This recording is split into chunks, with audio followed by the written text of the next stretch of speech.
Hey guys, so I'm going to go ahead and walk you through creating a custom logo in Canva for your awesome business or brand. It is super easy. I just want to walk you through so you can see and get a little more familiar with Canva as a platform and how you would go ahead and do this. So if you don't have an account, go ahead and create an account from scratch, get a login going. And if you are familiar with Canva, awesome, but hopefully you're here because you haven't done a logo yet. So if you went to create a design right here in the left-hand sidebar, all these different layouts and templates will pop up for you. So you're going to go ahead and scroll down to marketing materials. You're going to see logo and go ahead and give that a click. And this is going to go ahead and load for you. And you're going to get this nice white canvas area to go ahead and create your template.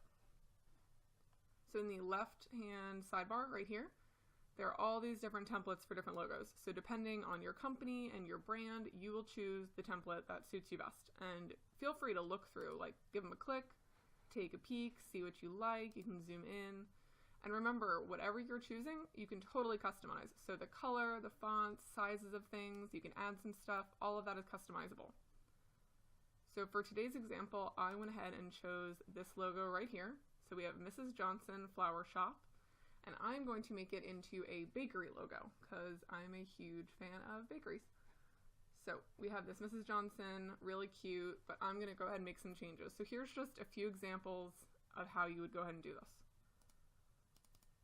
So instead of Mrs. Johnson, I'm going to call this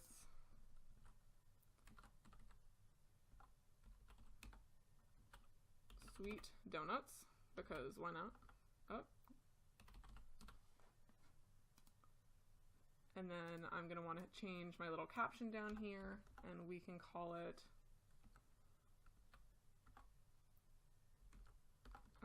small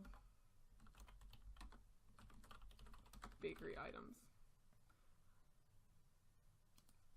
Definitely had a typo. Oh, so you have that right down there. And then this flower no longer makes sense. So literally, I'm just going to click the flower and hit delete on my keyboard, and now that's gone. But maybe I want a different icon there. So if you go back over to the left, there's a tab with elements. Click that button, and you're going to see all these different things. So if you want to go to either free photos or shapes, icons, if we click icons, a bunch of different stuff's going to come up, and most of these are totally free, just like the program. So I'm going to click donut, and I see this fun little donut right here that I'm going to use. And if you don't see what you're looking for, try different words and stuff. You can also go to shapes and see what they have. But under images, we have this cute, fun little smiley face donut. So it's a little massive right now. We want it to fit in, so I'm just going to drag this to be a little smaller. Maybe right there. I can drag it over and see it's going to show me when it's aligned. So I want it centered, but maybe a little bit smaller still. And then maybe you're not loving the color of your background. Maybe you don't want that teal. So once you click it, right here in the upper corner, you're going to see what color it's showing. Because I have a business account, my brand colors for One Crafty Mess are showing right here, but there was a default palette down there. If you're not seeing the color that you want, you can click Document Colors right here. Click the plus, and you can choose any color you want. If you already have brand colors, you can go ahead and put in the hex code right here, and that'll come up too. So for me, let's go in there, and maybe I want it to be a little bit of a pink color. So I'm going to wait till I get the color that I want.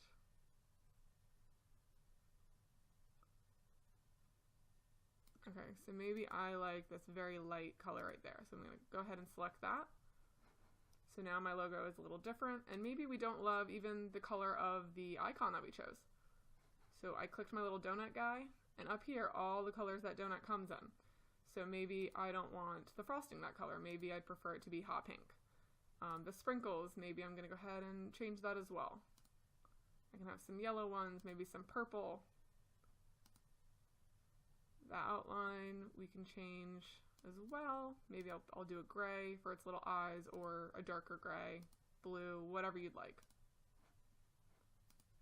So then once you have your logo figured out, even if you wanted to change your font, if I didn't like Sweet Donuts, I would click inside the box, my font, the name, the size, if I want it bold, capital, my spacing, all of those options are right up here along the toolbar.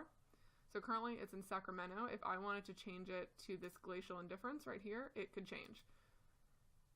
So you can go through and pick any of the different things that you'd like. If you want it to be a larger size, maybe I want it to be 48 instead, 42. You kind of play around, and then you can, reposition everything. Currently, this is grouped, so I'm going to click ungroup right here. That way I can move it around freely. And then wait till you get your cursor. I can move that right back up. And then say I'm fine with my logo just like this. You've got all your, changes made. You're feeling good. You'd want to go ahead right here in the corner, click to rename your design next to the share button. So instead of Mrs. Johnson, I'm going to call it Bakery Logo. You would name it whatever you want. Hit done. And then over here back to the left under File, you'd make sure you go to File and Save. So there you go. You have your logo. Everything's saved. If you're ready to add it to either, Dropbox or Google Docs, if you want to, just save it to your desktop, you'd want to download that image. And then you can select your file type. So whether it's a PNG, they have JPEG, PDF, or GIF, whatever you'd like. And then you would just download that. And that's it. It's pretty easy. You can just, save everything. Once you have it saved, it does save to all of your designs. So Canva lets you use it as many times as you'd like. You can plop it on different, templates that you'll be making. Maybe you're doing some social media images or, workbooks. You can use that logo as much as you want. So hopefully you found that easy. And you can go ahead inside Canva, create your account, and make your logo.